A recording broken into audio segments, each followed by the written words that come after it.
Bien interesante y que mencionaste también la explotación sexual. Quería mencionar que los hombres esclavizados, ¿no? Especialmente en Estados Unidos, pasaron también por explotaciones sexuales, no tan solo las mujeres. Las mismas mujeres blancas tenían movimientos clandestinos donde se acostaban con algunos de los esclavizados sin que el amo se diera cuenta. ¿Me entiendes? Aunque el esclavizado estuviera gozando, porque no sabemos. ¿Entiendes? Porque mira, me estoy acostando con la mujer del amo. A lo mejor Podría, tú sabes de esta forma, ¿me entiendes? Pero como quieres una explotación, porque lo están utilizando, ¿no? Lo están utilizando como un objeto. Ella está gozando ahí, riéndose. Se tranca un poco, pero sí, es yo, una realidad bien interesante. Cuando yo me enteré de eso, yo, wow, los hombres también pasaron por explotación. Me gustó también que mencionaras el coloniaje y cómo lo vinculaste con el racismo, porque es real. El imperio o cualquier imperio, ¿no? No tiene que ser Estados Unidos nada más. Han habido muchísimos, ¿no? Históricamente hablando, no van a oprimir a una nación que ellos piensen que es igual a la de ellos, ¿no? Van a siempre oprimir a naciones que ellos piensan que son inferiores. Y entonces Puerto Rico tiene que entender que todavía está en esa dinámica con los Estados Unidos. ¿Entiendes? El imperio estadounidense piensa que nosotros somos inferiores a los anglosajones que dominan, ¿no? Ese aparato imperial. Así que es algo que tenemos que comprender y analizar un poco más como nación. Quería mencionarte, Soban, volviendo atrás a las malas costumbres, ¿no? De algunas personas en la izquierda. Yo estuve en una protesta frente a la Corte Federal en Atorrey sobre la muerte de George Floyd. Estaban protestando sobre George Floyd y lo demás, el asesinato. Y me topé con unas personas que no conozco, pero le escuché hablar, ¿no? Sin ella, esas personas no estaban como que siendo discretas con lo que estaban hablando y hablaron de la COLE, ¿no? Hablaron de la organización diciendo que, pues, que ustedes recibían fondos federales, que eso era una contradicción, que cómo pueden ser socialistas tomando ese tipo de fondos, sin entrar obviamente en detalles sobre asuntos internos, ¿no? De la organización. ¿Qué nos puedes hablar sobre eso? Y si estás de acuerdo, si esto es uno de los problemas grandes, ¿no? Que tiene la izquierda en Puerto Rico. mira, tira al medio esa gente. Y No, eso honestamente, te digo algo, si supiera quién era, lo decía, pero no sé quiénes son. Zúmbalo mira, ahí, sin miedo. Yo no sé ¿verdad? quiénes son. Mira, o sea, sobre la cola se dicen muchas cosas. A mí, cuando me hacen la pregunta, y a mí no me sorprende, son cosas que ya yo había escuchado antes. Y ahí yo divido, a veces hay cosas que son malentendidos y hay otras cosas que son bien intencionadas y es mala leche, ¿verdad? Y yo creo, y me atrevería a apostar que esos comentarios son mala leche, ¿verdad? Yo no, como les dije ahorita, nosotras, o sea, nuestro trabajo político está ahí y nosotras no partimos de este entendido de que pues somos incriticables o nadie puede cuestionar, digamos, nuestra visión, nuestro trabajo, no lo podemos debatir, no, al contrario, nuestro trabajo político está ahí y quien lo quiera cuestionar, nosotros apostamos que las críticas partan de ahí, del trabajo que nosotros estamos haciendo, no de rumores inventados. O sea, la COLE, como les dije antes, la COLE no es una organización gubernamental, nosotros no recibimos fondos ni federales ni estatales, ¿verdad? Así que esa línea de que estamos incluso adelantando cosas que han dicho por ahí, que estamos adelantando y que los trabajo para los demócratas, que si yo he escuchado que estamos recogiendo nombres y listas para dárselo al Partido Demócrata, nada que ver, no estamos relacionadas con ningún partido en la política partidista como tal. Así que es mala leche para desacreditar una organización que está haciendo un trabajo bien importante e increíblemente viene de gente que no está haciendo ningún trabajo político consistente. Porque una cosa, y yo hago aquí la distinción, es ir a una marcha, hacer una manifestación. Y otra cosa es, ¿verdad?, generar un trabajo consistente a través o sea, desde el 2014 hasta ahora, que nosotras consistentemente, ¿verdad?, tenemos un programa de trabajo, hacemos un montón de cosas y esto es en nuestro tiempo libre. Las compañeras que son parte de la colectiva tienen sus trabajos, hay maestras, hay compañeras que son organizadoras, hay compañeras que trabajan en comunidades, yo soy abogada y en nuestro tiempo libre nosotros hacemos este tipo de trabajo, ¿verdad? sea, este trabajo político de la colectiva. Así que algo que hacemos desde el corazón, desde nuestras preocupaciones y cosas que en verdad nos mueven. Y está brutal que se den estos intentos de desacreditar que parten de lógicas, yo diría a veces, y esto es bien clichoso, y a mí no me gustaría que fuese así, pero a veces son de lógicas bien envidiosas.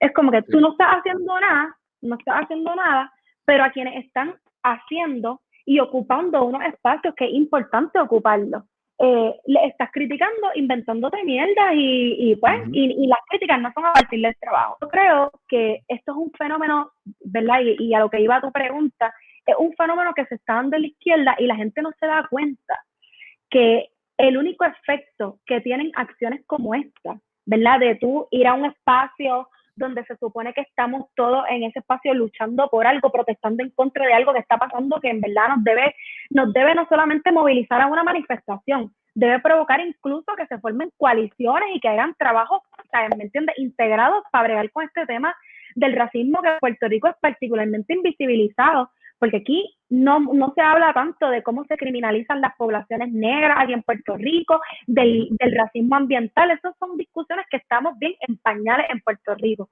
Pero entonces esos pocos espacios que se dan se utilizan para desacreditar organizaciones que como la nuestra están tratando a duras penas de adelantar esas conversaciones desde el feminismo, ¿verdad? Yo hablaba de lo difícil a veces que estamos tratando de adelantar esas conversaciones, pero entonces nos vemos por otro lado desacreditadas con mentiras, chismes, y comentarios como ese que no abonan en nada. Entonces yo digo, la gente no se da cuenta. Está fácil. Cuando tú provocas cuando tú alimentas esa fragmentación, esa desunión, porque vamos, nuevamente, el problema no son las críticas, es si son constructivas o no. Esa es la diferencia, que nos critiquen, pero si se dan conversaciones para ver cómo bregamos con las críticas, estamos superpuestas. El efecto que tiene eso, ¿verdad? Es que quienes están en contra de nosotros, quienes están adelantando otras políticas, las políticas que realmente nos oprimen y que hacen que el país opere en beneficio de unos pocos y en detrimento del pueblo, eso siguen adelantando, porque esos sí que están unidos, esos sí que están los PNP, por ejemplo, y los estadistas, esa gente, ¿sabes? Como que se pelearán, pero en cuestión de su ideal, ellos están ahí, son unos duros, esa gente. O sea, en términos de unidad y de bajar a capítulo, y esto es lo que vamos a hacer, mientras nosotros estamos aquí, ¿verdad? Nosotras no, esa gente está ahí porque nosotros no, la verdad es que como práctica no nos gusta, no lo hacemos y lo criticamos. Están en las de bochinchar y fragmentar los movimientos y seguimos, ¿sabes?, echando para atrás y no logramos adelantar las cosas que son realmente importantes y urgentes en el país. Mira, yo escuché eso de lejos y yo dije, cojones, es una contradicción, sí, pero yo conozco a mi gente también. Y en Puerto Rico, pues, en la izquierda se ve mucho eso, los bochinches y la tiradera, el tirar mucha tierra. Y entonces yo digo, a lo mejor están tirando de la baqueta, ¿me entiendes? Yo quería tener esa conversación contigo. Ya la tuvimos también en privado y lo hablamos. Y es una cosa, mano, que se da mucho. Y se da mucho, es triste. Y lo que hace es fragmentar la lucha. No hay una consolidación y hay que consolidar. Hay que consolidar porque si no se consolida, no hay un objetivo común o muchos objetivos comunes, ¿entiendes? Y no podemos lograr nada. No hay ningún progreso de esa forma. Y perdona, Paul, quería preguntarte, por esta experiencia de lo que menciona Paul, ¿verdad? Porque por tu contestación, es un comentario infundado, no tiene base ni fundamento. Lo tiraron para hacer daño, ¿verdad? Mala leche, como tú dijiste. Quiero hacerle daño y minimizar, porque básicamente eso es ¿verdad? Eso, por decirlo así, una microagresión, porque yo estoy minimizando lo que la colectiva está haciendo, diciendo esto frente a todo el mundo. Y le estoy quitando peso al mensaje que ustedes están llevando constantemente. Y a mí, ¿verdad? Se me hace difícil pensar que no solo en la izquierda, que nosotros queramos, ¿verdad? Poder llegar a un fin común, que es nosotros estar bien como país y no podamos unirnos. ¿Cómo ustedes han podido manejar esa parte, ¿verdad? De, aunque ellos me están atacando a mí, pero yo como quiera, de alguna u otra forma los necesito, ¿verdad? Y crear una coalición para poder seguir llevando el mensaje y atacar, porque a veces nos dicen, ya, hermano, pero es que si tú te unes, él te está criticando. y cómo tú te vas a unir a ese grupo o a esa persona. Y también, ¿verdad? Y en la misma, no sé si puedo unir esto en la misma pregunta. Me he dado cuenta como que, no de un punto de vista jerárquico, pero también veo como que yo quiero estar por encima de ti y que tú te reportes a mí, ¿verdad? No que tú tengas el control. So, y como que eso es un problema bien grande porque yo digo, coño, pero ¿por qué no podemos hablar y llegar a un consenso? Hay cosas en que no vamos a estar de acuerdo, pero podemos llegar a un consenso y eso es lo lindo de esto. El poder trabajar en un fin común, un consenso. No estoy de acuerdo en X, Y, Z, pero en esto sí, pues vamos a trabajar para eso juntos. So, ¿cómo ustedes han manejado eso? Porque, por lo que mencionas, ¿verdad? Y las agresiones que tiene sobre todo el feminismo de distintas partes, ¿cómo ustedes han podido manejar esa presión que le ponen, ¿verdad? Para desenmascarar a esta gente y seguir llevando la verdad y tratar de consolidar como quiera con estas partes, pues en algún momento van a tener que converger y dejarles saber que unidos pueden hacer más que estando separados, ¿verdad? ¿Cómo han podido trabajar esa parte? Pues mira, la estrategia ha sido fortalecer sobre todo porque mira, estos ataques, ¿verdad? Y como tú bien dices, nosotros recibimos ataques de varios lados. Tenemos por un lado gente del mismo movimiento que hace estas cosas, pero también tenemos los ataques de gente que no es del movimiento y que se siente amenazado por el trabajo que hace. Mira, o sea, el comentario que le llegó ahorita es de lo más light que nosotros recibimos. Nosotros hemos recibido hasta amenazas de muerte, o sea, violencia pura y dura en redes sociales y en espacios públicos. Y esto, obviamente, estos ataques tienen un efecto en la moral de nosotras, ¿verdad? En cómo nosotras nos sentimos sobre el trabajo político, porque imagínate hacer algo que te apasiona y lo que recibes son cantazos de la gente que se supone que esté de tu lado, ¿no? Y lo que hemos hecho por ese lado, ¿verdad? Es fortalecer el interior de la organización. ¿Verdad? Romper y hacerlo con mucho trabajo, ¿verdad? Porque esto requiere hacerlo de manera intencionada, romper con el individualismo que se da incluso entre nosotras y vernos como colectiva. En la medida en que nosotros somos atacadas, nosotros fortalecemos los trabajos de nuestra organización, fortalecemos, o sea, trabajamos con que nuestras compañeras estén bien y cómo ellas reciben eso y de qué manera lo canalizamos. Y siempre, ¿verdad? Reforzando, y aquí va lo de, ponemos las condiciones, ¿verdad? Y trazamos la línea. Nosotras creemos en los trabajos en coalición, nosotras creemos en hacer alianzas, pero siempre cuando vamos a espacios, incluso espacios donde en algún momento han pasado cosas que para nosotras son violentas y no pueden pasar, poniendo siempre adelante eso. Ok, esto pasó, esto no puede volver a pasar, como que aquí tenemos que partir de una confianza política, de unos entendidos de que no estamos de acuerdo en todo, pero es para poder adelantar estas cosas, pues tenemos que unirnos y trabajar en conjunto, y estas son las condiciones para hacer ese trabajo. Y eso, ¿verdad? Esa ha sido un poco la estrategia que hemos llevado, y enfocándonos, como les decía ahorita, cuando nosotras estamos en esta, por ejemplo, en la escuela feminista, que va mucha gente que no está organizada y que de alguna manera está interesada en organizarse, nosotras siempre bajamos bien duro con estas cosas. Estas conversaciones las tenemos. Esto está pasando, esto no puede ser así, tenemos que vernos en colectiva, tenemos que adoptar unas prácticas políticas de respeto, ¿me entiendes? Y cuando digo prácticas políticas de respeto, es ser clara en que si a mí no me gustó algo, si yo participé, qué sé yo, en una actividad y algo no me gustó, yo fui violentada, dijeron algo que no me gustó, decirlo y ya, traer la crítica de frente, traer la crítica con una mirada, ¿verdad? Con este acercamiento de que cuando yo soy honesta, cuando yo adopto una política de honestidad radical con la gente con la que yo lucho, esas contradicciones las podemos superar.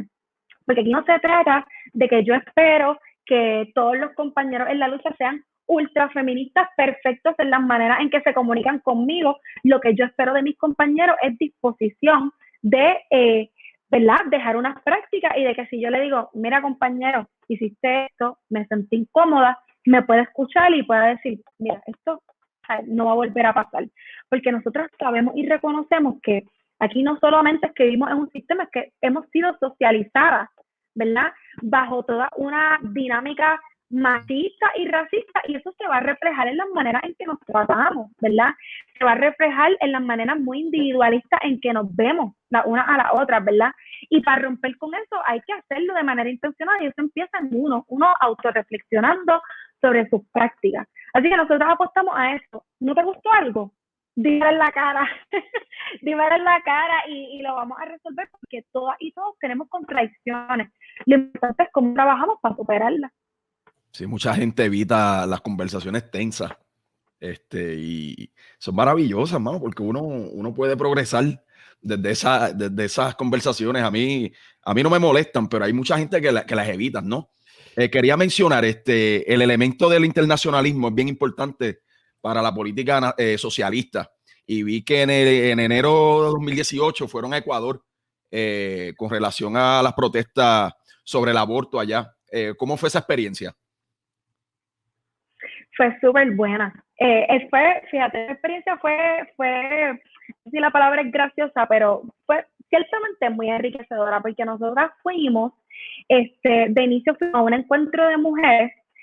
No era necesariamente, o sea, el encuentro, no sé, entre la descripción no era como un encuentro feminista, era un encuentro de organizaciones diversas de mujeres, y fuimos allí a ese encuentro que era en Ecuador, y la verdad es que hubo, ¿sabes? Habían organizaciones de mujeres, habían organizaciones feministas, pero hubo ciertas cosas, ciertas dinámicas que realmente no nos sentimos como que no sentimos que estábamos de acuerdo con muchas dinámicas que se generaron en el espacio. Y es, por ejemplo, y bueno, es necesario que uno vaya a esos espacios para vivirlo y para también, ¿verdad?, bregar con esas dinámicas. Una de las experiencias que tuvimos es que hubo un espacio en que separaba una compañera de cada organización de cada país, y otras compañeras le podían hacer preguntas. Y cuando nos toca que nos hagan preguntas a nosotras, una de las preguntas que nos hicieron, y vamos, no voy a mencionar el país que fue, pero me sorprendió, porque un país caribeño, ¿sabes? Caribeño, o sea, que estamos cercanos, como que ahora en mi corazón y qué sé yo. Y la pregunta fue como, iba por el área de nuestra dependencia económica con los Estados Unidos, y fue chocante, porque no fue desde comprender la realidad, lo sentimos como, fue como, no sé, los tonos en que se dio la pregunta fue como extraño. Mira, yo tuve Hubo una choques discusión, perdona que te interrumpa, yo tuve una pelea con un dominicano en una conferencia en República. Yo fui a Cuba 2016 y paramos en República Dominicana, y conociendo al hombre me empezó a tirar con ese tipo de comentarios, y se supone que yo fuera para San Pedro de Macorís con él, y yo estoy loco por ir para allá. Sabes que no fui, no me monté en la guagua y lo mandé al carajo. Sí, porque tienen sí, esa costumbre de criticar sin entrar, mano, en el análisis del por qué estamos como estamos, ¿me entiendes? Y una tiradera, yo salí encabronado de allí, estaba en la Universidad Autónoma de Santo Domingo, me fui, cogí una guagua, me fui para el hotel. Sí, bien, bueno, pero nada, prosigue. Sí, así mismo, o sea, así mismo fue, y no parte de comprender la realidad realmente, que me parece que pues, es muy importante en esos espacios. También hubo otros choques de discurso en ese sentido, pero ese encuentro, ¿verdad? Y no me voy a extender mucho en lo del encuentro, pero parecía ser más como institucional. La marcha a la que fuimos, que hay un montón de visuales, esa era una marcha que la organizaron otro tipo de organizaciones que no eran institucionales, y esa marcha, sí, eso fue una experiencia, se me pararon los pelos. Yo, o sea, había gente de un montón de países, como que yo no lo podía creer. Pero así, como me acuerdo, y vamos, te digo, mi primera experiencia en organización política en la cole, y eso fue 2018, de los primeros, ¿sabes?, viajes, porque hemos viajado unas cuantas veces, pero ese fue el primer viaje. Yo miraba para atrás, o sea, y la cantidad de gente, porque esa marcha, o sea, tú no veías el final de la marcha, y mirabas para adelante y no veías el principio tampoco. Y gente diversa, de un montón de países. Esa marcha duró como 4 horas, sin mentirte, y caminando. O sea, yo miraba a y yo decía, esto no puede estar pasando, yo no lo puedo creer, me pinchaba. Pero nada, de esa, ¿verdad?, de esa experiencia y de otras también, y tú mencionabas la importancia de, ¿verdad?, del internacionalismo de estas luchas, hemos hecho el lazo con compañeros de otros países, no solamente de organizaciones feministas, pero también de otro tipo de organizaciones. Nosotras tenemos vínculos con el movimiento Ni Una Menos de Argentina, hacemos mucho trabajo, ellas nos invitan a conversatorios, hemos escrito en publicaciones que ya están trabajando. Igual acá, las compañeras han participado en nuestra escuela feminista radical, tanto como participantes de la escuela, pero también facilitando las distintas clases y generando discusiones bien chéveres. Tenemos también, hemos ido, una compañera viajó a Brasil y estuvo en la escuela de formación del movimiento de trabajadores rurales sin tierra, y eso fue una mega experiencia, y tenemos también lazos con esa organización. En enero de 2020, y esto un poquito lo malo de todo esto de la pandemia, pero en enero del 2020 comenzamos a trabajar en una escuela feminista internacional con compañeras de múltiples organizaciones, ¿verdad? En toda su diversidad, porque hay movimientos, hay organizaciones feministas que hacen trabajo así de movilizaciones como nosotros, pero compañeras, organizaciones de compañeras agricultoras, una diversidad brutal, y eso se comenzó a trabajar, pero ha quedado un poquito en la de, pues, cuando podamos retomar. Pero si le damos mucho valor a esos lazos, y por ejemplo, algo que te puedo mencionar por encima, es que cuando hicimos el paro de mujeres de 2017, que conté el relato antes, estuvo enmarcado, ¿verdad? O sea, no hubo paro en Puerto Rico nada más, estuvo enmarcado en toda una serie de movilizaciones que se dieron en todo el mundo, donde hubo paro de mujeres en Argentina, ¿verdad? Y es donde empieza a resonar mucho este movimiento de Ni Una Menos. Estuvo el Women's March y toda esta cuestión de los gorritos estos rosas en Estados Unidos, fue para ese mismo año. Así que estaba, ¿me entiendes?, el movimiento, había unas comunicaciones entre los movimientos, y lo hemos sostenido, y estamos haciendo un trabajo chévere, colaborativo con varias de esas organizaciones. Brutal. Es bien lindo eso, brutal. Partiendo del aborto, yo llevo con mi novia ya 7 años y me he educado bastante, ¿no? Conversaciones con ella y ella también. Hemos crecido mucho. Y entonces hablamos hace poco sobre el aborto. Y yo soy de los que opina que el hombre no tiene espacio para estar opinando sobre el cuerpo de la mujer. No, debe ser la mujer que tome la decisión.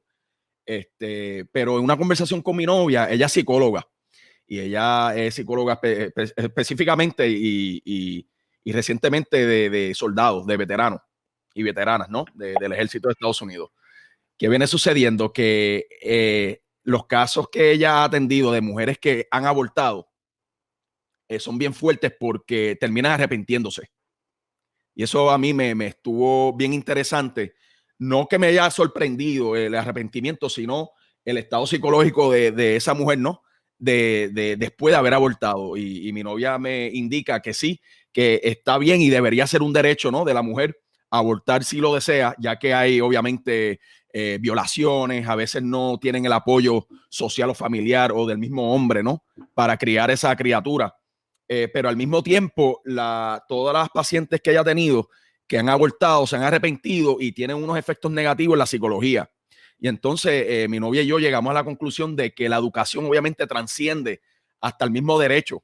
Aunque sí la mujer debe de tener el derecho de abortar, concluimos, ¿no?, que la educación va mucho más allá, porque una mujer educada y un hombre educado, una familia educada, no es bien poco probable, ¿no?, que pase por esa experiencia. Ya un hombre bastante educado, con responsabilidad, va a estar ahí apoyando a la mamá, ¿no? La familia también. Así que la educación, tanto familiar como de pareja, entiendo que transciende todo eso, ya que es menos probable que suceda. Es bien interesante. Me tomó por sorpresa eso, los efectos psicológicos negativos que tiene el aborto también. Pero no es fácil. No es fácil pasar por ese tipo de experiencia. ¿Entiendes? No es positivo, como quiera. Pero el derecho debe ser de la mujer. Y no, el hombre no debe ni opinar, de verdad. Pues nosotros no sabemos lo que es eso. Pero Lo vamos a saber. eso de la educación, o sea, hay todas estas imágenes que a veces se construyen de los sectores que favorecemos, ¿verdad? Este derecho a decidir, ¿verdad? Y un poco ¿verdad? Como que minimiza otros reclamos que vemos que están unidos con ese, ¿verdad? Las feministas no decimos que todo el mundo aborte, al menos, ¿verdad? Yo no digo eso, ni la organización en la que milito. Lo que sí entendemos que debe hacer y hace una consigna, ¿verdad? Educación, ¿verdad? Necesitamos tener una educación sexual integrada, holística, ¿verdad? Para que podamos comprender cómo funciona nuestra sexualidad, para que incluso podamos identificar aquellas instancias. O sea, aquí hay casos de agresión sexual de menores, y si contáramos con una educación sexual adecuada, incluso menores de edad podrían reconocer en momentos en que están siendo violentadas, ¿verdad? Y así poder comunicarlo, ¿verdad? Así que necesitamos educación para prevenir, ¿verdad? Anticonceptivos para no abortar, esa es la consigna, ¿verdad? Que los anticonceptivos estén disponibles, que sean accesibles para las personas, y el aborto legal, ¿verdad? Para no morir, en el sentido de que aquí, independientemente el aborto sea legal o no, como quiera se practica, ¿verdad? Hay países donde muchísimas mujeres mueren anualmente porque se llevan a cabo abortos clandestinos. Entonces, por eso, parte de la lucha feminista es, ¿verdad?, adelantar que se regule ese procedimiento como tal, para que, ¿verdad?, prevenir unos riesgos en cuanto a la vida e incluso a la salud sexual y reproductiva de las mujeres. Pero definitivamente lo que debe estar por encima de todo eso es la educación sexual, que es lo que simplemente podría prevenir que una mujer, ¿verdad?, tenga que llegar a tomar esa decisión de hacerse un aborto. Ese tema es sumamente interesante y es bien curioso. Yo estaba hablando con mi esposa hace unos días atrás ¿verdad? Sobre la mujer, pero la anatomía, ¿verdad? De la mujer. Y nosotros, ¿verdad? El ser humano, sobre todo el hombre, nunca va a entender, hermano, cómo, ¿verdad? Es la anatomía de la mujer, sobre todo cuando está embarazada, tiene sus periodos, ¿verdad? Sus cambios hormonales, etcétera. Que es interesante, mano, porque a veces se va, y sobre todo el tema del aborto, se va por el tema religioso sale, y vienen otros, ¿verdad? Otras ideas, ¿verdad? Que sacan del medio lo que yo creo que es lo más importante, que es el derecho de esa persona. Porque esa persona no puede decidir sobre su cuerpo. Porque tiene que venir otra persona y decir, no, tú lo tienes que hacer así porque yo lo digo. So, que estoy contigo en el aspecto en que, mira, no es que ¿verdad? Se ponga el derecho y que toda la mujer ahora, voy a abortar porque voy a abortar. Yo no creo en eso tampoco. Yo creo en la vida y que se debe proteger la vida, ¿no?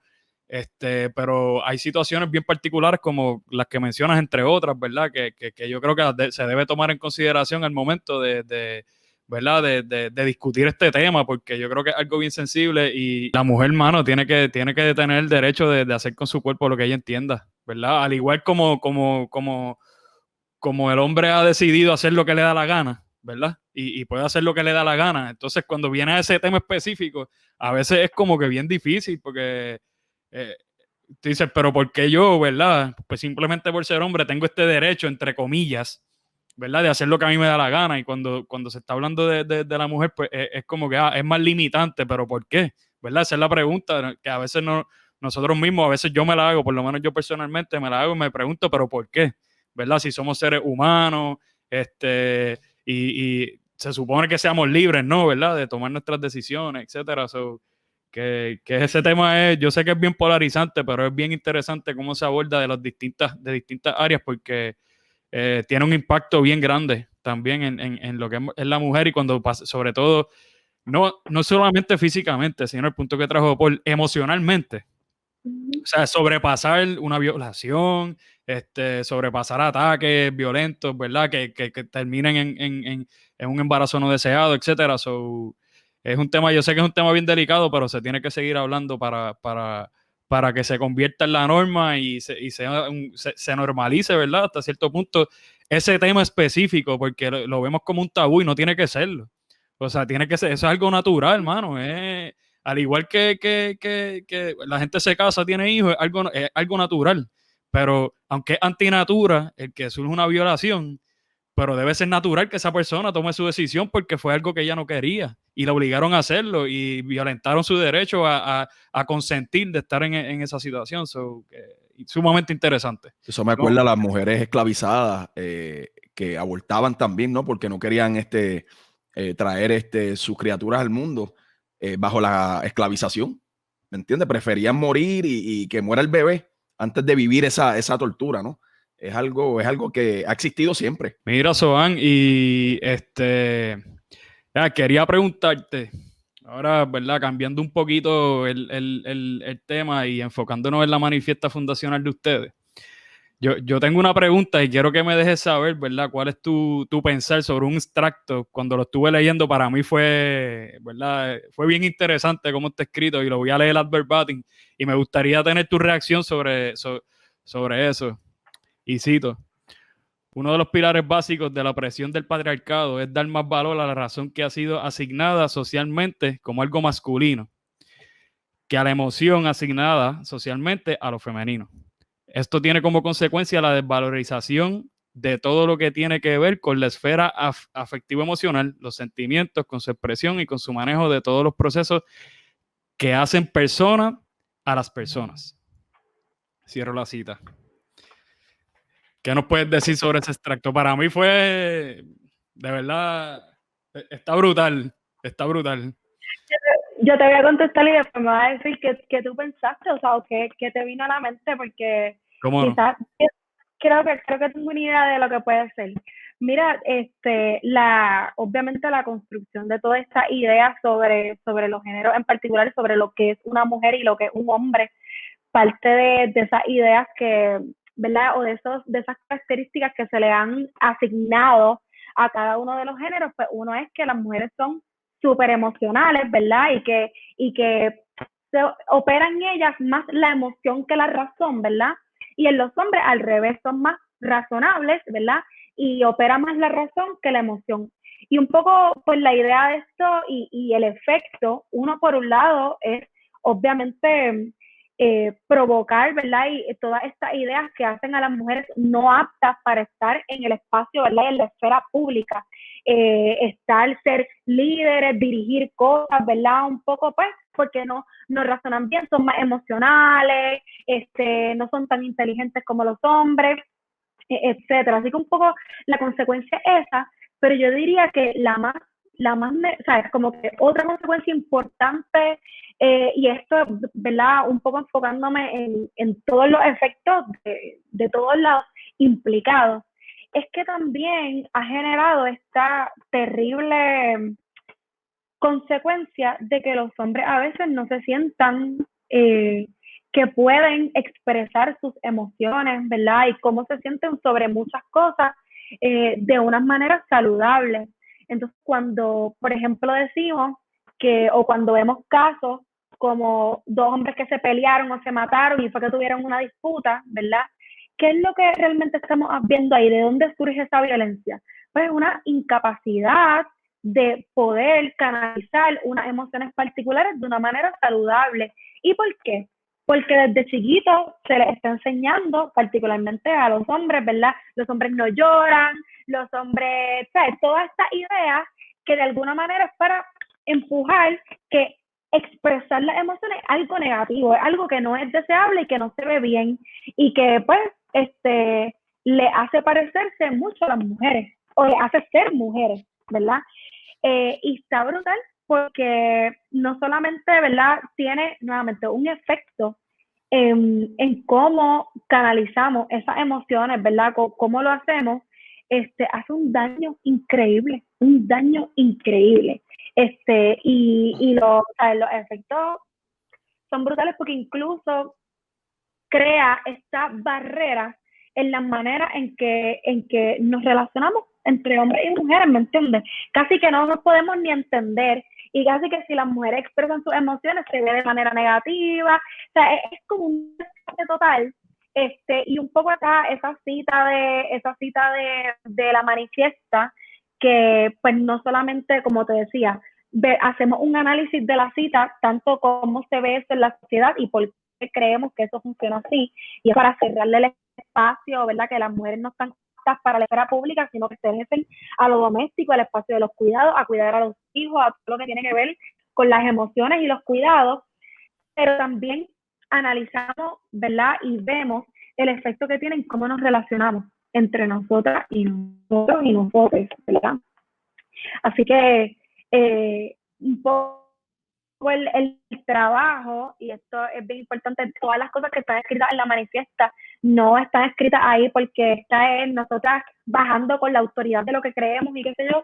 Creo que la idea más bien es que podamos reflexionar sobre estos distintos temas y entender que la lucha siempre va a empezar desde adentro, siempre va a empezar, ¿sabes? Siempre va a empezar por una misma, por uno mismo, porque todos los valores negativos, todo lo que hemos sido socializados dentro de, ¿verdad?, de esta sociedad, dentro de este sistema, está en nosotros, ¿verdad? Las contradicciones están ahí, pero nos toca reflexionar sobre cómo las superamos, como decía ahorita, ¿verdad?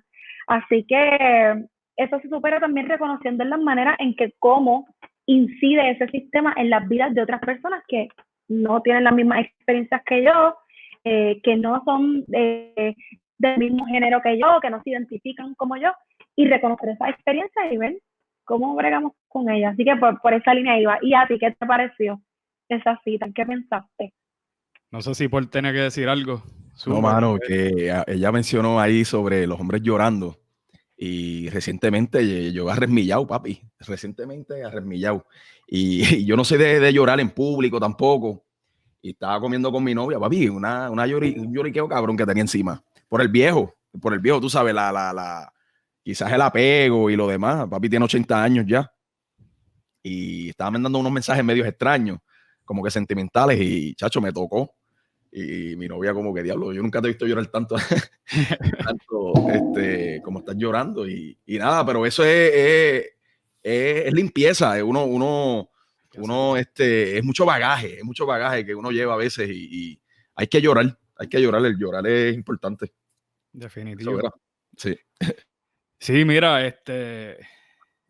¿verdad? Y no me quiero extender mucho porque no quiero hacer un takeover a Soban. Todavía quedan un par de preguntas por ahí, pero fue sumamente interesante porque yo vengo de padres divorciados. Mis papás se divorciaron cuando yo tenía 8 años y pasé más tiempo con mi mamá que con mi papá. Y cuando lo estoy viendo, pues en mi crianza, yo pude ver la parte notable, ¿verdad?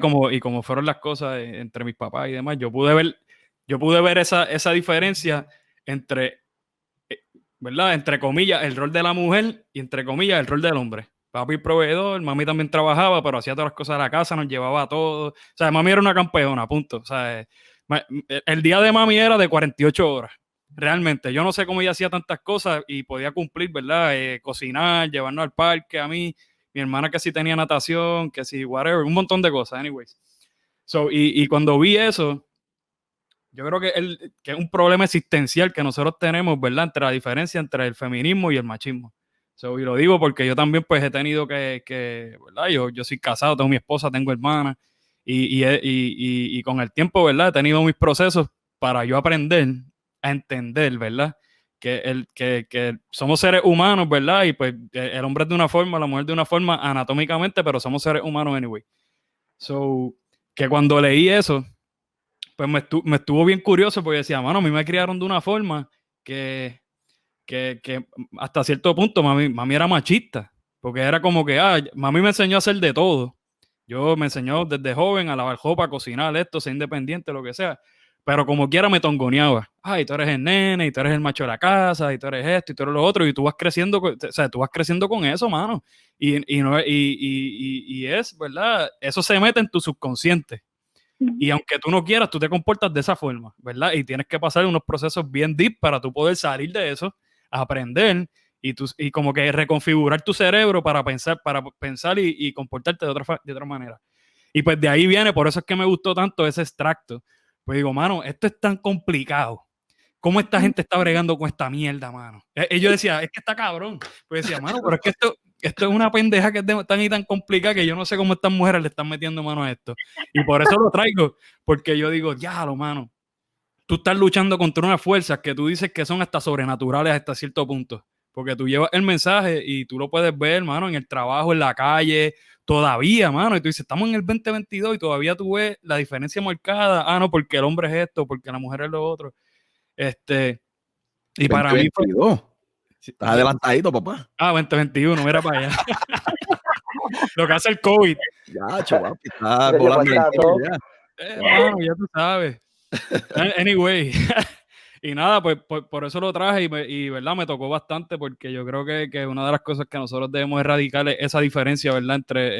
Entre qué es mejor el hombre o la mujer, sino el punto que ustedes llevaron al final, ¿verdad? Lo que las personas hacen hacia las personas, ¿verdad? Porque somos personas, somos seres humanos anyway, tenemos sentimientos. Y esa parte ¿verdad? De los nenes no lloran también estaba, de que tienes que ser fuerte y el tú poder sensibilizarte con el tiempo y entender, mano, que el dolor de mis amigos es mi dolor también y que porque yo no puedo llorar por eso, mano, porque a mí yo no me puedo ser sensible por eso. Y por otra vez que me dio mucho sentimiento, un caso que yo entiendo que ustedes están, ¿verdad? Lo escucharon por ahí de un papá, mano, que intentó sodomizar una bebé de 8 meses, mano. Eso fue, yo dije, mano, ese tipo yo no sé, hay que botarle la llave, yo no sé qué hay que hacer con eso. Y cuando viene, y leyendo este manifiesto me vino solamente porque ahí se sigue viendo, yo soy el hombre, yo soy el papá, yo soy el que mando en la casa, yo puedo hacer lo que me da la gana. Cuando no es así, esa no es la realidad, ya eso es una persona y tiene sus derechos, ¿verdad? Aunque no hable todavía.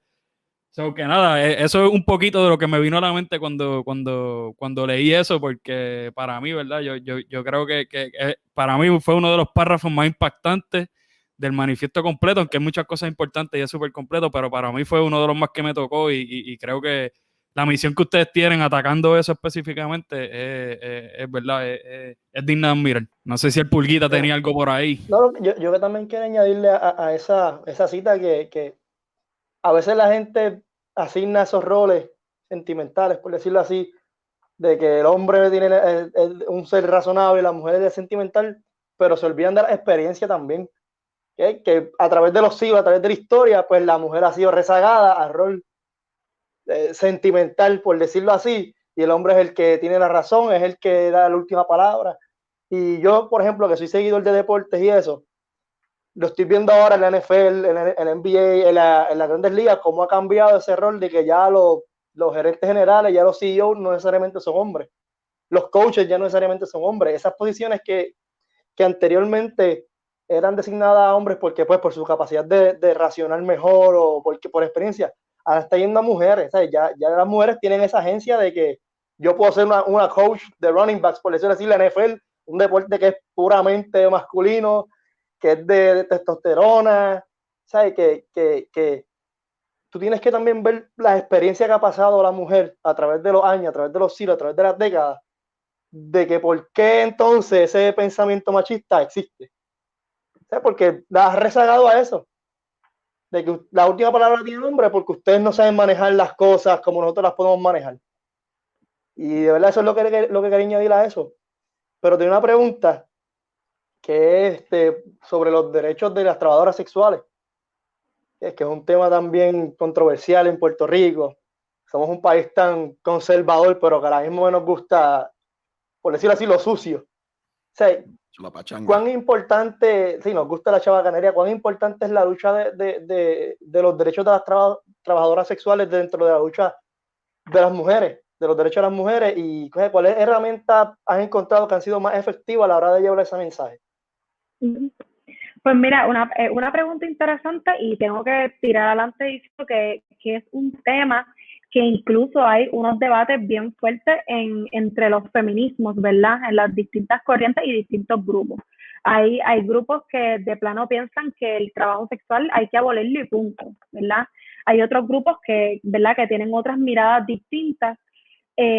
A nosotras, ¿verdad? A mí me parece importante decir eso, pero también hacer la distinción entre trata humana y trabajo sexual, ¿verdad? Porque es importante, por un lado, decir que en efecto, mujeres y personas feminizadas son capturadas en esta red de tráfico humano en contra, ¿verdad?, de su voluntad, y son explotadas sexualmente, y eso existe, eso hay que combatirlo definitivamente.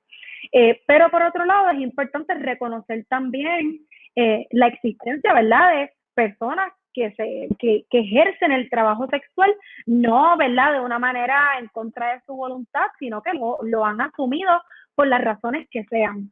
Yo creo que en la discusión, ¿verdad?, para hablar sobre el tema del trabajo sexual, obviamente hay que mencionar, aunque no me voy a ir tan deep de eso, ¿verdad?, del asunto de las condiciones de vulnerabilidad que muchas personas viven, muchas mujeres, muchas personas incluso trans, que también hay muchas personas trans dentro del trabajo sexual, en términos de, ¿verdad?, problemas de inseguridad laboral, problemas de pobreza, que en muchos casos, y estos, ¿verdad?, son casos que yo he escuchado, de personas que he conocido, que ejercen el trabajo sexual porque a veces ni siquiera han podido conseguir trabajo en otras cosas y pues lo han asumido así.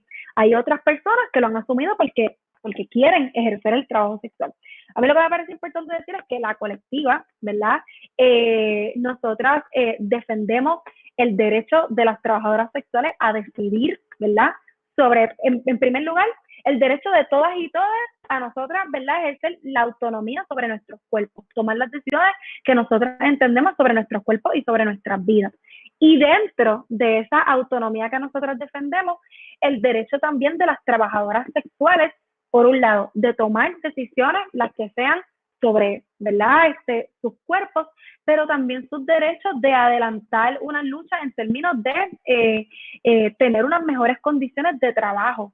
Sabemos que dentro del trabajo sexual, aunque inherentemente no tenga que ser un trabajo que te exponga a unos riesgos, sí hay unos riesgos, ¿verdad?, por la sociedad en que vivimos, en las que las trabajadoras sexuales se ven expuestas.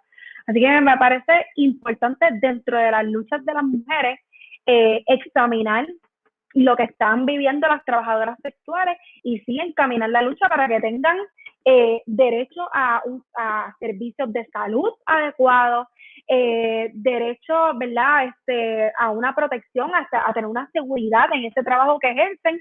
Y definitivamente nosotras en otro punto, cuando te decía del encuentro de mujeres que tuvimos, que fuimos a Ecuador, eso fue uno de los temas que fue súper controversial.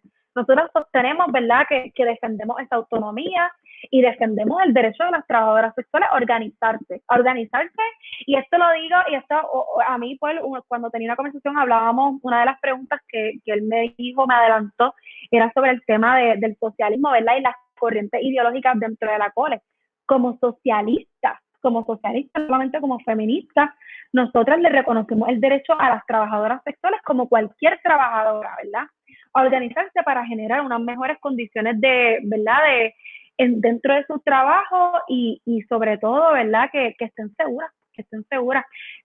Nosotras, una manifestación que fuimos, ¿verdad?, que asistimos, no la organizamos nosotras, y fue una manifestación que fue hace como 2 meses del colectivo trans. No sé si realmente son una organización o son como que, ¿verdad?, personas que se unieron para esa manifestación, pero una de las líderes que habló es esta compañera trans de Nueva York, que ella es trabajadora sexual y habló, o sea, de que tienen un movimiento y están organizadas, ella trajo su camisa y todo, y dice que han adelantado, ¿verdad?, toda una serie de medidas, particularmente medidas en términos de servicios de salud, que son sumamente necesarios, ¿verdad? Así que nosotros no hemos hecho nada así, ¿sabes?, sobre el tema específico, como que, por ejemplo, alguna movilización o tener una escuela, sí lo hemos discutido, como que en los espacios de formación y espacios así de discusión hemos discutido el tema y tenemos nuestra aproximación, ¿verdad?, al tema, pero esperamos pronto hacer algo con esa compañera, porque hicimos contacto y nos interesa mucho saber, ¿verdad?, qué es lo que tiene que decir y también conocer sus experiencias en términos, su experiencia organizativa con otras trabajadoras sexuales. Partiendo del mismo socialismo, me alegra que lo hayas mencionado, para las personas que estén bien preparadas políticamente, ¿no? ¿De qué tipo de socialismo parte la COLE? ¿Del socialismo científico marxista o son socialdemócratas? Para especificar un poco más sobre eso. Mira, me río porque nos han dicho socialdemócrata y esto quizás es un chismón porque, mira, a mí, te voy a decir algo, empezando por esto, ¿verdad? No soy, a mí el asunto de debates teóricos donde nos citamos los libros y qué sé yo, no soy fan de eso, no me gusta. A mí me gustan mucho las discusiones a partir pues, de la experiencia y las ideas, pero a veces se dan estos debates de tú eres socialdemócrata porque hiciste esto y es como que... Pero nada, para contestar la pregunta, dentro de la cole, ¿verdad? Hay distintas tendencias. Hay compañeras, ¿verdad? Que se apalabran desde el comunismo y vemos el socialismo, ¿verdad? Como esa transición entre el capitalismo que vemos ahora, ¿verdad? Y el socialismo como un proceso político en que los trabajadores, ¿verdad? Y las trabajadoras se apropian de los medios de producción que ahora mismo están en poder, ¿verdad? De las empresas, de las corporaciones y del capital. Así que nos apalabramos desde el socialismo como esa, ¿verdad? Como esa transición hacia el comunismo, hacia una sociedad donde no hayan clases, ¿verdad? Donde no hayan clases sociales, que es la sociedad que estamos viviendo ahora, donde hay ricos, hay pobres, está la burguesía, etcétera. Hay otras compañeras ¿verdad? Que se apalabran y abrazan tendencias más anarquistas, donde pues no existe Estado, y entonces están un poco más, ¿verdad? Movidas hacia pues proyectos de apoyo mutuo en las comunidades y eso. Y pues nada, en general sobre el asunto de socialdemócrata, lo que sí nosotras, ¿verdad? No abrazamos, y esto yo entiendo que a veces haya gente que tenga la duda, porque cuando nosotras decimos, por ejemplo, por poner el ejemplo del estado de emergencia, nosotros sabemos que decretando un estado de emergencia no se va a desmantelar el patriarcado ni nada, ¿verdad? Se van a tomar unas medidas que pueden generar unas mejores condiciones de vida. Y un poco esa es la parte de las ideas de la socialdemocracia, ¿verdad? Que hay se establecen unos mínimos, ¿verdad? Que de alguna manera mejoran las condiciones de vida de la gente, un sistema de salud universal, mejores condiciones de trabajo, etcétera, pero son parchos dentro de un sistema que es inherentemente injusto, que es inherentemente opresivo. Y nosotros no creemos en los parchos. Lo que sí creemos es en adelantar cualquier cosa que pudiese generar unas mejores condiciones de vida para la gente, en lo que logramos tener el poder popular y colectivo de desmantelar estos sistemas de opresión. Así que la finalidad a largo plazo es desmantelar los sistemas. Nosotras luchamos, y sí, esta es parte de la estrategia, en asegurar cualquier cosa que pueda generar mejores condiciones de vida, pero no nos consideramos socialdemócratas. Quería aclarar eso, sí, bien importante. Oye, Soban, y quería un comentario rápido. Es que trajiste un punto bien importante, mano, que este país en ese aspecto está cabrón. Somos bien absolutistas. O sea, es como que la orden ejecutiva no va a resolver el problema. Pues, oye, pero yo creo que con pasos pequeños o dando pasos se llega a la finalidad de lo que quiera pasar, pero ¿cuán difícil es bregar con eso? ¿Cómo ustedes, verdad? Y en algo resumido, específicamente en ese punto, porque yo sé que también la atacan por esa área de que solamente hay una orden ejecutiva y con eso no va a resolver el problema. Mano, pero como que no podemos hacer feliz a nadie con nada de lo que pasa. O sea, todo es un issue. Desde tu perspectiva, ¿cómo atacas eso específicamente? ¿Verdad? Tú como portavoz y la Cole. O sea, de que esto no es absoluto, de que ustedes van a seguir trabajando para que las cosas sigan mejorando, pero simplemente un paso más.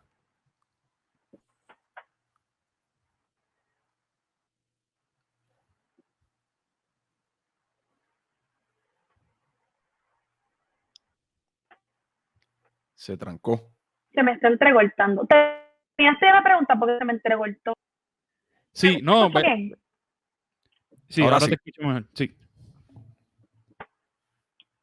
Ahora sí, todavía. Sí. Sí. Te escuchamos. ¿Nos escucha a nosotros? Ahora me veo bien. Deja ver. Yo Sí. veo entrecortado. Okay. Te escuché ahora, pero veo un poquito entrecortado. No sé si yo me escucho bien. ¿Puedo contestarlo? Sí. Sí. Se escucha bien ahora. Ay, ahora se me trancó de nuevo. No te apures, que eso se edita. Deja ver.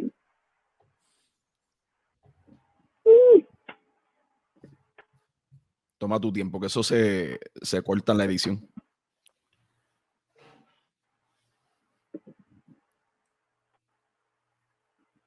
escuchan ahora? Sí, Sí, Sí. te escuchamos. ¿Cómo? sí, se escucha. Ok, pues Petre. Pues mira, yo creo que somos bien pesimistas, somos sumamente pesimistas y yo creo que esa es la peor cualidad que pudiese tener una persona que lucha por generar cambio. No, o sea, en nosotras, y algo que lo hablamos mucho, o sea, para tú poder, o sea, para tú poder llegar y a esta sociedad, otra que queremos, otra distinta, tú tienes que tener, mano, unos mínimos de esperanza y una esperanza, vamos, radical para practicarla cuando todo está jodido y todo parece que se pone, que empeora, ¿verdad? Pero no puedes ser pesimista, no puedes ser pesimista. Y cuando digo pesimista, ¿verdad? No lo digo de una bien superficial, porque pues uno se puede sentir mal de estar viviendo en un país que uno siente que se está cayendo en canto. Pero también hay que practicar como principio político, ¿verdad? Así bien intencionado, esa esperanza radical. Y uno ver dentro de los procesos que se dan, por más pequeño que sea el logro que se esté dando, ver lo que poco a poco uno puede lograr a largo plazo. Y les voy a dar un ejemplo. Aquí a la gente le encanta hablar del verano del 2019 y del Ricky renuncia como si eso hubiese sido un fenómeno único que se dio de la nada y que pues surgió porque surgió. Y a la gente no se puede pensar, o sea, todas las protestas que han habido años antes del Ricky renuncia y que definitivamente si tú te pones a analizarlas como un todo, ¿verdad? Como un todo. Y uno se pone, por ejemplo, a analizar las distintas maneras en que la gente se manifestó, que no fue solamente haciendo piquete o yendo allá a gritar, ¿verdad? La gente hizo muchas cosas. Tú ves los referentes de protestas que se habían llevado a cabo años antes. Entonces, en nuestro análisis, por ejemplo, nosotros no desligamos esta exigencia y esta jornada del Ricky renuncia como algo desligado de todas las movilizaciones que se dieron años antes. Y nosotros vemos que para que ese Ricky renuncia ocurriera, la gente tenía que tener unos referentes de movilización, unos referentes de lucha, de por ejemplo una huelga 2010 donde los estudiantes se tiraron así, o sea, a la policía y donde hubo unas confrontaciones, pero los estudiantes iban para adelante, todas las movilizaciones cuando se aprobó la ley promesa, los paros de mujeres, o sea, años y años de manifestaciones, de una, ¿verdad? Toda una cultura de lucha en la calle que generó todas las imágenes que vimos luego en el verano 2019. Porque aquí hay una imagen que le encanta mucho a la gente de la chica con la cacerola. Y vamos, los cacerolazos nosotros los venimos haciendo años antes. Y manifestaciones que se han documentado, ¿me entiendes? Que la gente las ha visto. Y ese referente de la cacerola que tampoco nos lo inventamos nosotras, un referente de lucha latinoamericano, ¿verdad? De las mujeres expresándose en tiempos bien jodidos en el país, un poco llamando la atención sobre unos temas particulares de alimentación, de mejores condiciones de vida, pero eso es un referente de lucha. Este verano 2019 nadie puede decir que se hubiese dado o que se dio de la nada. Hay todas, ¿verdad? Unos referentes que se dieron anteriores, todo un trabajo político organizado a través de los años que generó ese movimiento único, ¿verdad? Que vimos en el verano del 2019. Y por eso es que, ¿sabes? Uno tiene que ese pesimismo combatirlo y nosotros tratamos de hacerlo, mira, en las escuelas feministas que estamos hablando, se llama escuela, pero tampoco es que es una clase. Es un espacio donde facilitamos una discusión y todo el mundo comparte ¿verdad? Las cosas que piensan de los temas que estamos trayendo, pero nosotros le damos bien duro a eso de esperanza, porque estamos como casi diseñadas para lo contrario, para ver, pues, ser pesimista, esto no va a llegar a nada, ay, pero esto se ha hecho antes y no pasó, y nos rehusamos a ver las posibilidades del trabajo que hacemos, ¿verdad? Y de lo que puede ser. Así que nada, trabajándolo intencionadamente, esa es la que hay. Quería también tocar el tema del ecofeminismo que está incluido en la manifiesta, en la página de la Cole. Pues sí, como tú bien decías, nosotras, y creo que esto está insertado dentro del análisis ¿verdad? En general de nuestra mirada oposicional a todo sistema de explotación, ¿verdad? Y cuando decimos que nos oponemos a toda explotación, pues obviamente también nos oponemos a la explotación no solamente de las personas, pero también de los seres vivos y de la tierra. Así que nosotras partimos, ¿verdad?, en esa parte de la manifiesta de unos entendidos de que debemos reflexionar sobre las maneras en que nos relacionamos con otros seres vivos, ¿verdad? Y con el planeta Tierra en general. Porque pues no hay esta visión de superioridad del ser humano que de alguna manera trasciende las maneras en que nos comportamos con el planeta Tierra y que genera la terrible contaminación que vemos hoy en día, la explotación de los suelos y, ¿verdad?, todo ese daño que se le hace al planeta Tierra. Así que cuando hablamos de esos temas, aunque ciertamente creo que esa es una de las áreas que en términos de, por ejemplo, trabajo político así organizado alrededor del tema de ecofeminismo, todavía no lo hemos trabajado, pero sí partimos de entendido, ¿verdad?, de motivar una reflexión sobre cómo los seres humanos nos relacionamos con la Tierra. Y, por ejemplo, uno de los temas que nos parece importante y que nuevamente está también relacionado, el tema de la soberanía alimentaria en Puerto Rico, que aquí la mayor parte de lo que producimos se exporta y no de ninguna manera aquí se fomenta, ¿verdad?, la agricultura, no se fomenta que nosotras aquí en el país podamos producir lo que necesitamos para consumir, y entonces casi todo lo que consumimos viene de afuera. Yo creo que eso también es parte importante en ese tema. Así que nada, yo creo que esa más bien es la provocación de cuando hablamos de ecofeminismo ahí en la manifiesta, y poco a poco, ¿verdad?, en nuestro caso, aunque no hemos hecho jornadas así, examinar nuestras prácticas diarias. Esa es un poco, ¿verdad?, la invitación. ¿Cuáles son las prácticas diarias que estamos teniendo en cómo nos relacionamos con la tierra, ¿verdad?, y con el ambiente? Y cómo podemos, ¿verdad?, un poco separarnos de toda esta visión de superioridad, de explotación, que es parte incluso de este entramado capitalista salvaje.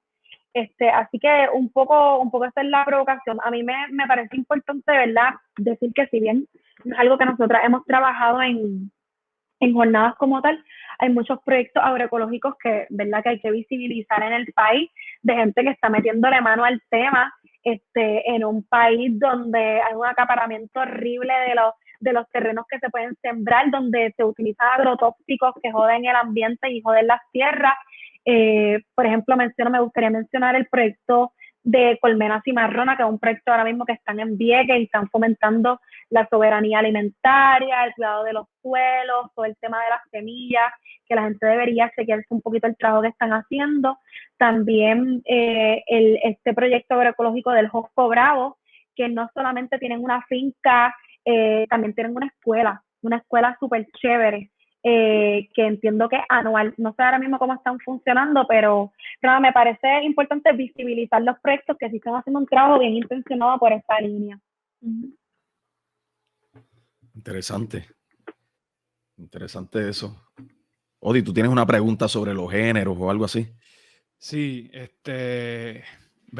antes de me gustaría mencionar algo sobre, ¿verdad? Y esto lo hemos hablado antes, y Ralfi, no sé si quieras entrar también un poquito, porque todo lo hemos hablado un poco, la parte de la agricultura y cuán rezagado está la agricultura aquí en Puerto Rico, y no solamente como, ¿verdad?, como un método autosustentable de nosotros comer, ¿verdad?, sino de la parte económica, porque nosotros básicamente no apoyamos la agricultura del país. So, que es interesante de qué forma ustedes están llevando ese mensaje también, ¿verdad? No solamente vamos a cuidar la tierra, sino, mira, desde el punto de vista económico, pues, cómo vamos a apoyar, ¿verdad?, para ser autosustentados en algún momento, porque, oye, aquí todo lo que se consume, como el 85% viene de afuera, y es congelado y toda la cosa, y eso es nuestra realidad, o sea, esa aunque es se produzca aquí, porque yo que trabajé en industria farmacéutica, hacemos la materia prima la tenemos aquí, fabricamos el producto aquí y básicamente lo vendemos como si viniera de afuera, aquí mismo. Exacto. No, de hecho, en muchos casos, por regulación, ¿verdad? Y por leyes federales, o sea, lo tenemos que enviar afuera. Y luego tenemos que comprarlo más caro, ¿no? Porque cuando llega que viene todo eso, incluye todos esos taxes y toda la cosa. Hasta el ron es así. Ajá. Mira para allá, tanto que nos gusta.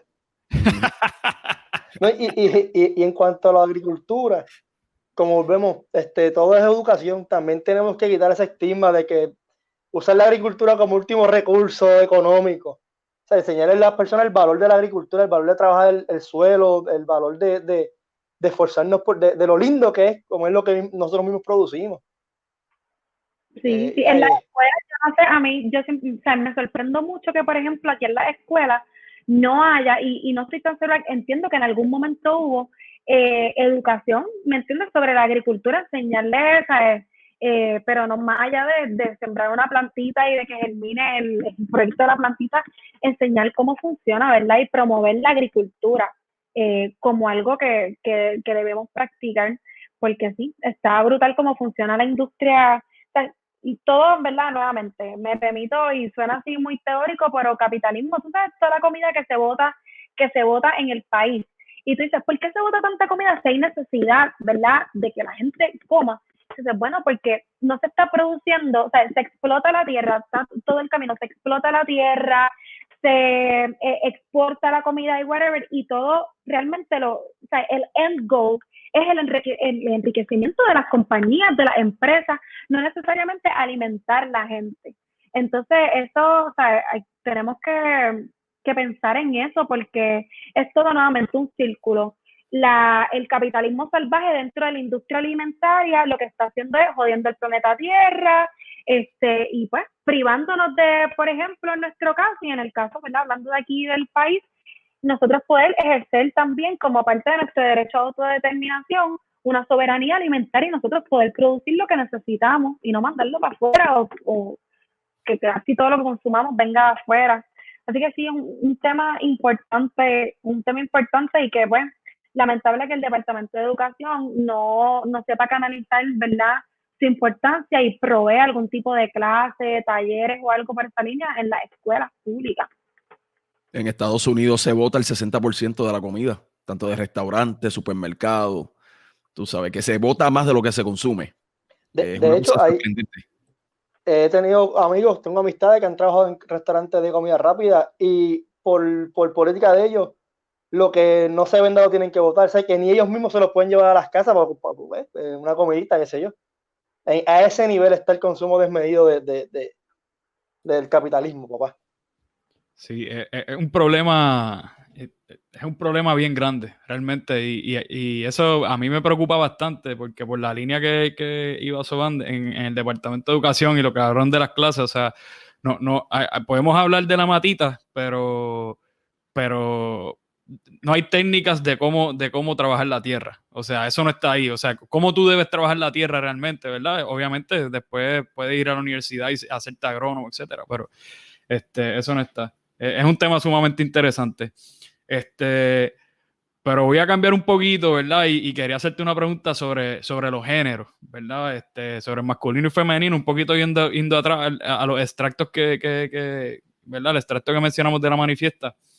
Y es que ¿verdad? Personalmente, ¿cómo tú crees que se debe manejar el idioma? ¿Verdad? Porque sobre todo el idioma español está la, él, ella, ellos, etcétera, etcétera. Y sí he visto que se ha comenzado a utilizar, ¿verdad? Hace unos años acá, lo que es ellex, nosotrex, etcétera. Que verdad que entiendo que son términos más inclusivos, ¿verdad? Integran a todo el mundo como tal.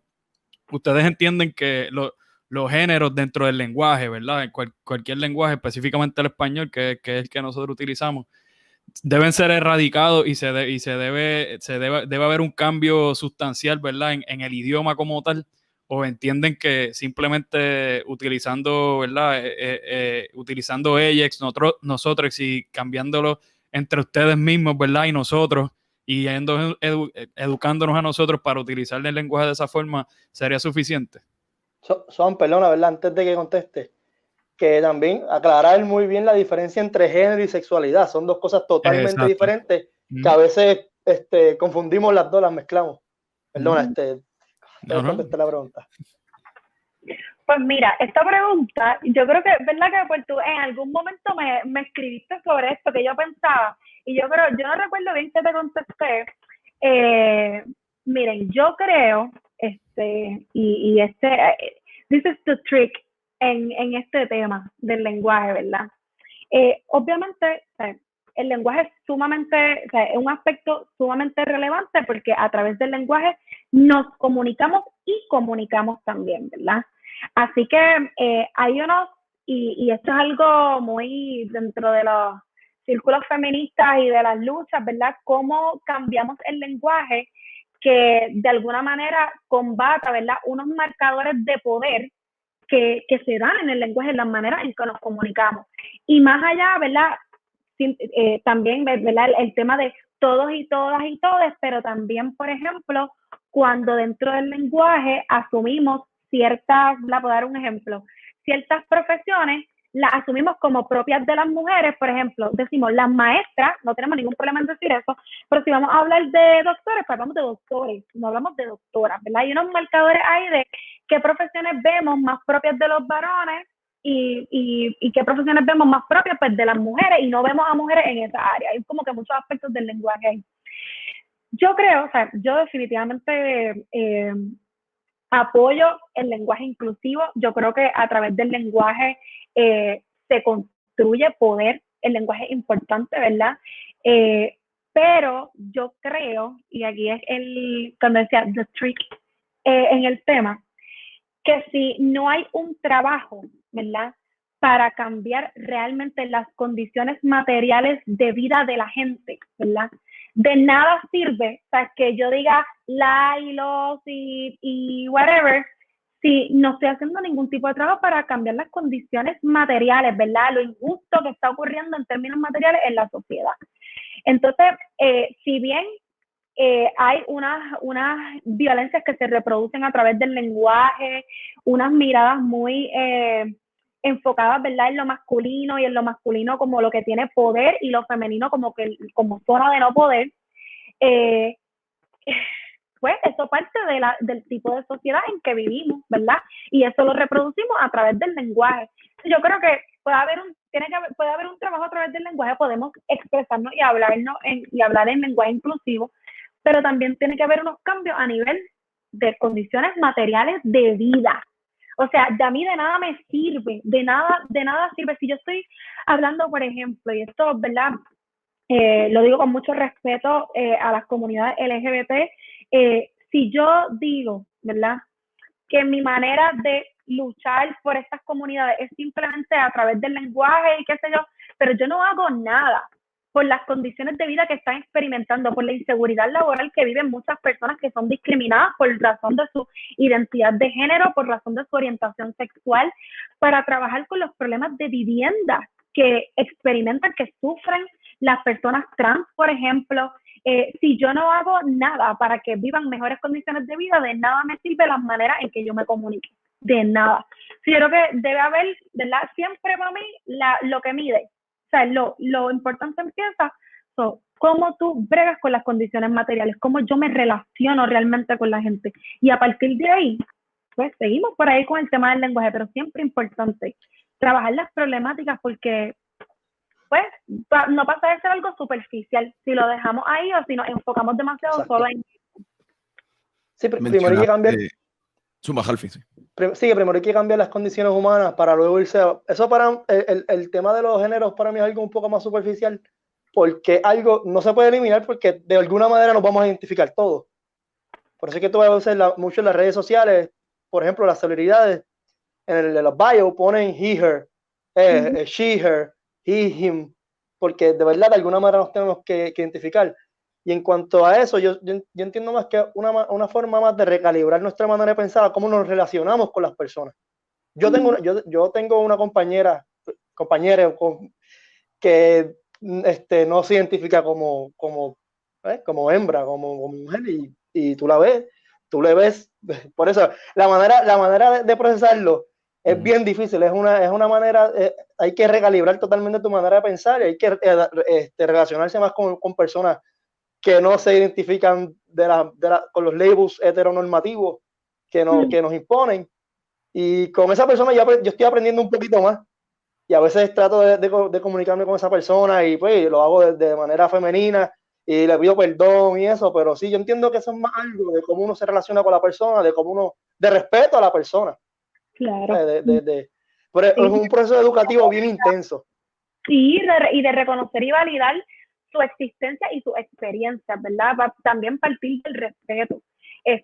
Y sí, definitivo, es un trabajo, ¿sabes? Vamos, nuevamente, considerando de las maneras tan terribles en que hemos sido, ¿verdad?, socializados en distintas cosas, pues un trabajo que hay que hacer, pero lo importante es uno también tener la disposición de ello.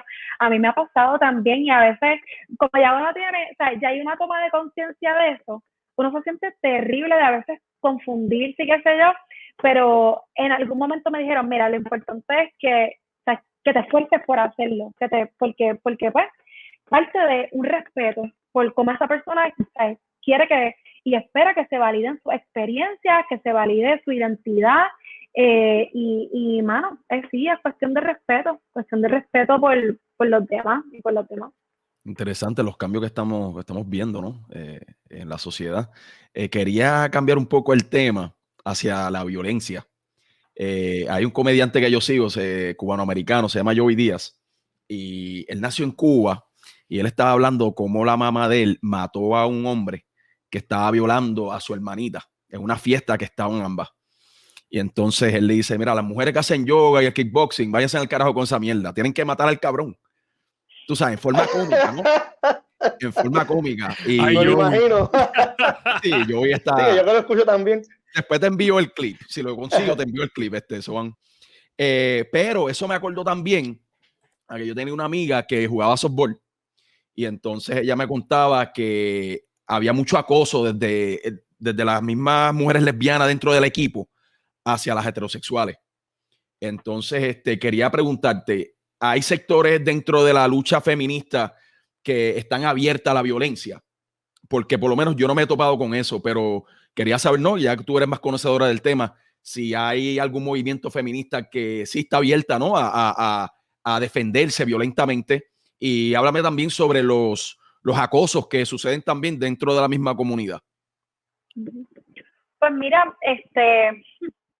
tema también complejo. Nosotras, ¿sabes?, hemos discutido el tema de la autodefensa feminista y definitivamente la acuñamos.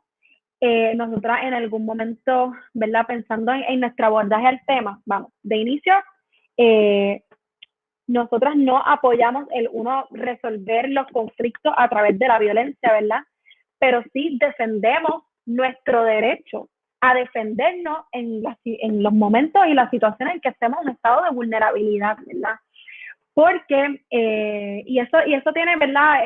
Es complejo en el sentido de que hablar de la autodefensa feminista, como tú decías, ¿verdad?, parte de lo que mencionaba, no solamente uno tener las capacidades físicas de poder defenderse, ¿verdad? Yo saber karate, saber, qué sé yo, kickboxing, también hay un aspecto que es psicológico y emocional, ¿verdad?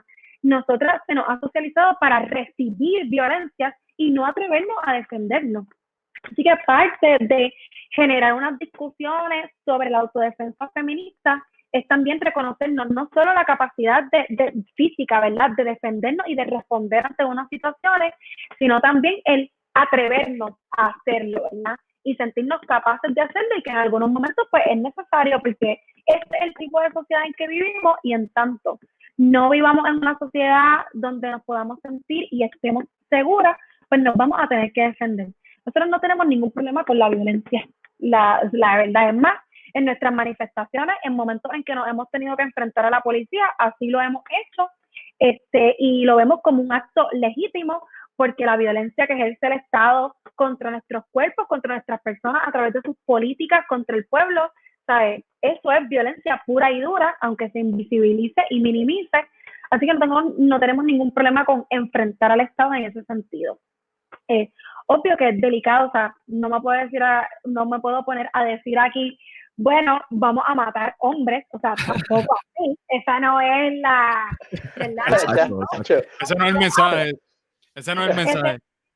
No, ese no es el mensaje. Yo apuesto verdaderamente a que no normalicemos, no se normalice la violencia, porque yo creo que mano, que ese es parte del problema, que muchas de las violencias que vivimos las mujeres están tan normalizadas que en casos incluso donde somos asesinadas, el primer cuestionamiento es qué hizo la mujer para que se la asesinara, qué fue lo que pasó ahí, hay que investigar bien, más allá de condenar el acto de asesinato como tal.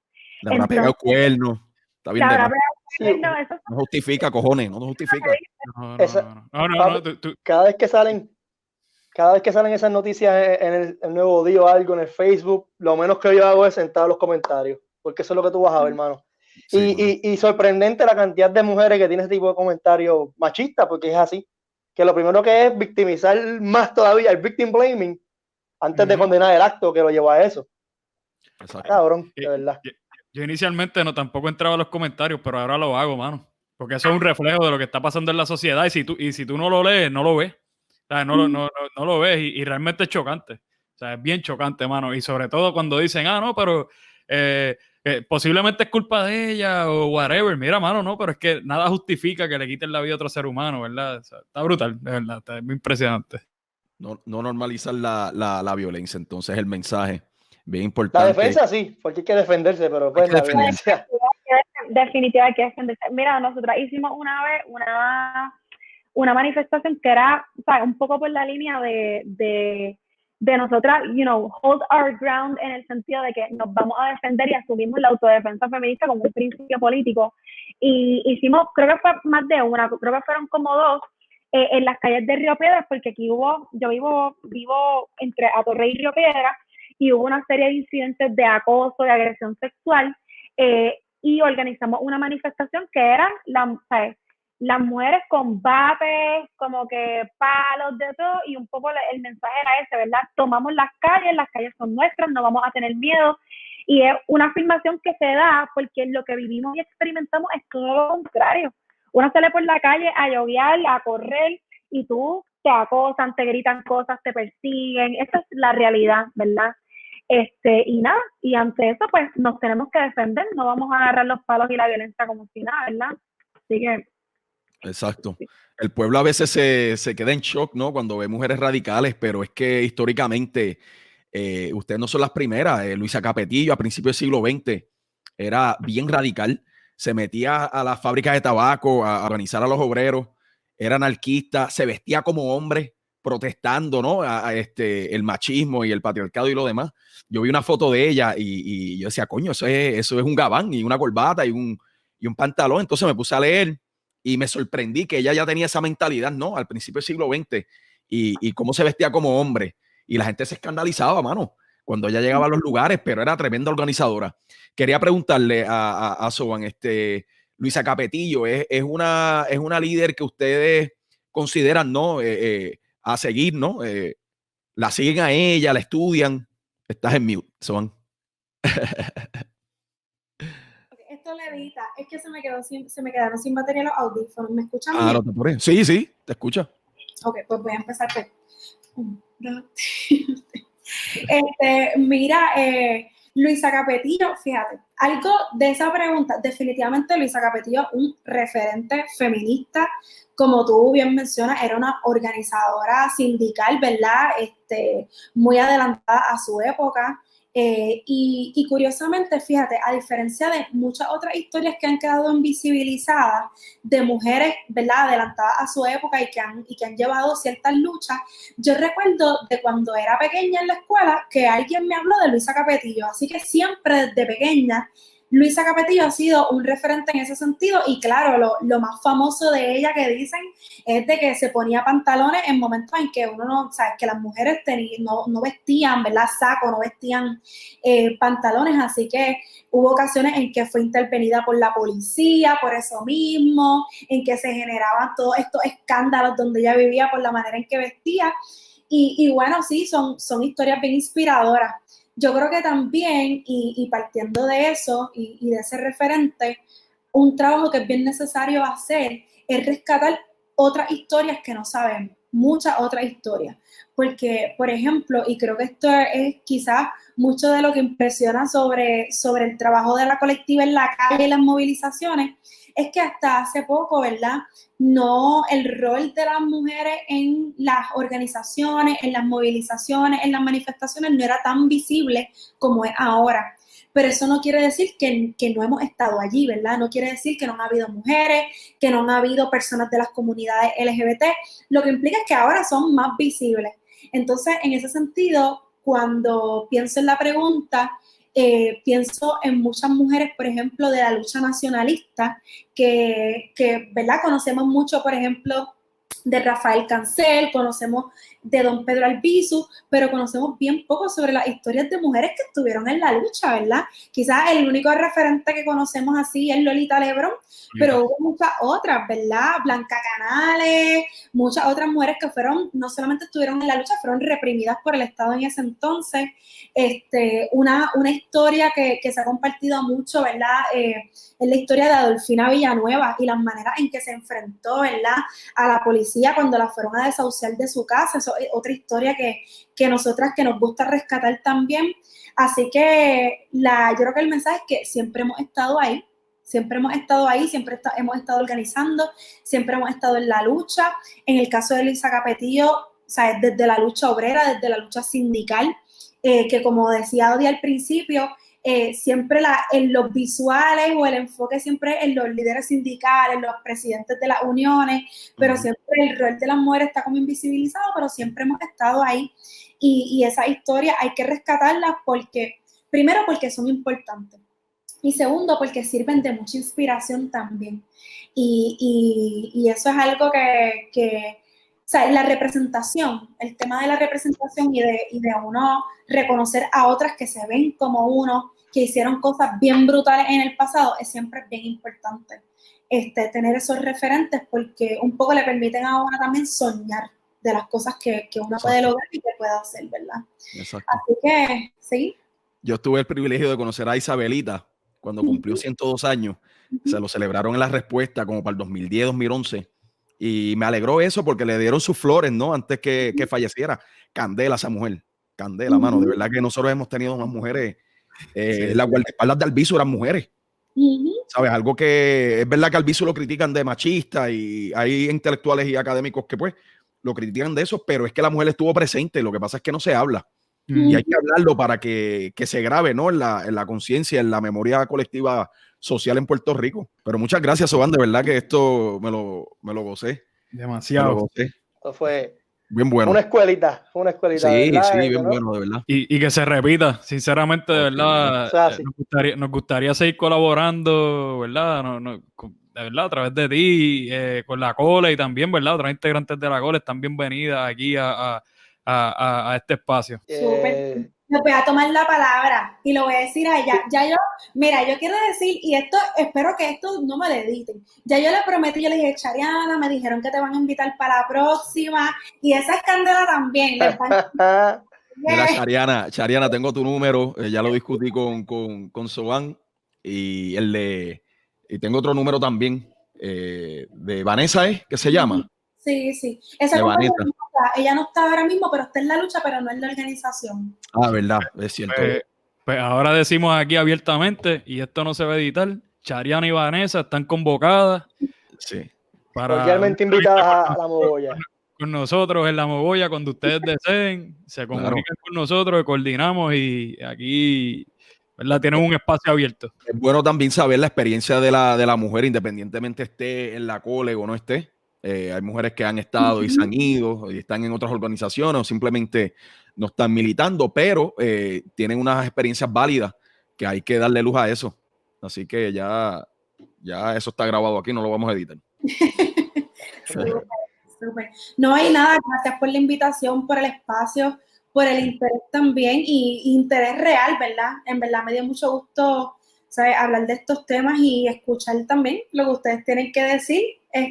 Yo creo que se deben promover estas conversaciones, ¿verdad? Y llegar a un espacio donde uno pueda hablar de estos temas sin temor a ser juzgado o juzgada, ¿me entiendes? O que algo de lo que tú digas va a ser utilizado en tu contra, sino nada, con genuina curiosidad y genuino interés de conocernos, de entendernos, de entender las luchas que se están dando, y bueno, y sí, que la gente se entere, ¿verdad? Amplificar el mensaje. Así que muchas gracias a ustedes, yo la pasé también súper bien.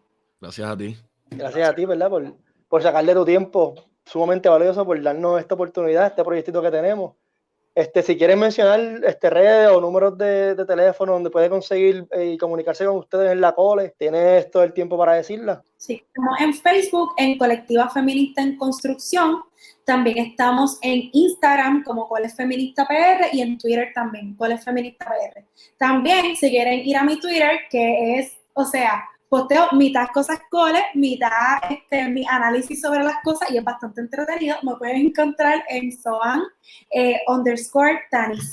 Y nada, se comunican por ahí con nosotras, siempre estamos pendientes al inbox o a las cosas que nos escriban y estamos puestas para colaboraciones, para conversaciones.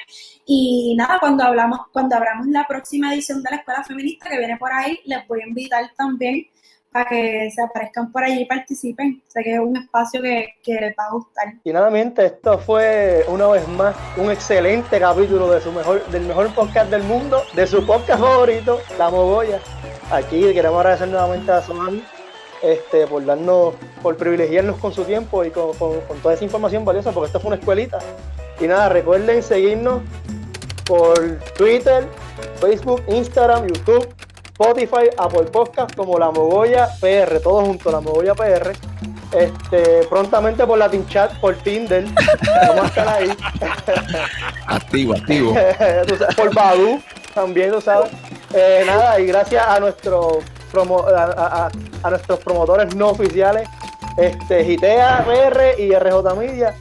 Y nada, familia, un abrazo con los brazos, los queremos mucho y hasta la próxima.